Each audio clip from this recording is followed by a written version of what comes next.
Hi, welcome back to Finally Revealed. In this episode, I want to talk about the sections in the contract that you need to pay attention to when you are selling your house. This applies whether or not you have a realtor who has a template. Remember, it's just an outline, a form. It's not complete until your specific information is in there, complete as to all of the terms that are acceptable to both sides to sell the house. Or if you're doing a do-it-yourself contract, cringing here, or you have someone else, an attorney, prepare a contract for you, you still want to know these sections, and these are the sections that you need to pay attention to in particular, okay? The parties. Who is buying and who is selling? The seller should be the title holder of the property. If you have created a trust, then it's no longer Jim Jones who owns the property, it's the Jim Jones Trust.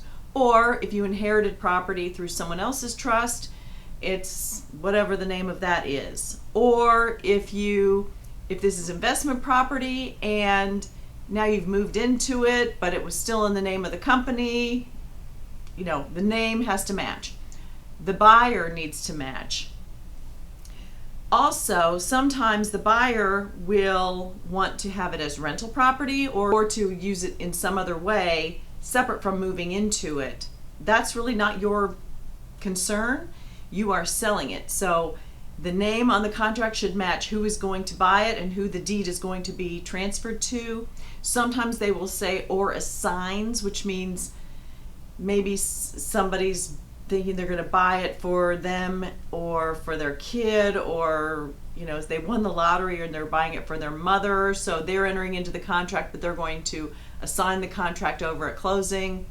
That shouldn't be a big deal unless you are making a special deal just for this person and someone else wouldn't get this special deal. Then you need to pay attention. That's what that means.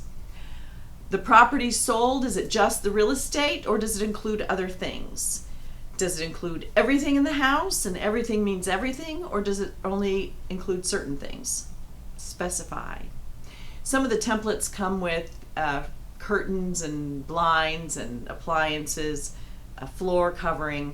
Make sure if you've got a silk rug that's valuable and you don't intend for it to go, that you specify what is going, or if you're going to sell it completely furnished except for things that you're taking out, then say it's completely furnished with everything in it except, and then identify those things. You need to set time frames and be clear as to make sure you understand what's going to happen when house is, or what is typical in your area. Is there going to be a deposit that's put down? What's going to happen to that deposit? How would you keep it? How would you give it back? Is the contract going to be a cash deal, or is it going to be financed? This is not your issue as seller. This is the issue as the buyer, as to whether they need a contingency as to when they can get out if they don't get their loan. Make sure you understand when that's going to happen. Don't let it drag on. There are going to be inspections and things that they are going to check on, that they're going to come back to you to make sure it's okay. If there aren't any, then you need to be sure that it says it's as is, and then there won't be any inspections.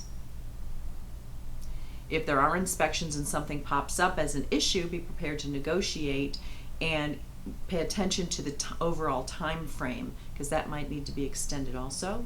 Don't be afraid to back out or get out if the buyer's wiggling on every single thing and looks like they're going to waste your time. Agree to cancel it and walk away, or be prepared to say no to some of their requests, so that then the times will run faster, and then you can decide whether or not to require that they buy the house or walk away and keep the earnest money. You need to be specific about when, how, and why the contract can be canceled, and what each party is supposed to do and is agreeing to do. You want to be clear on what each party can do if the other party doesn't do what they're supposed to do. So I hope these tips are helpful. If they were, give me a thumbs up, share it with someone who may need it, leave any comments below, subscribe to see the other videos, and come back and see me next time. Thanks for watching.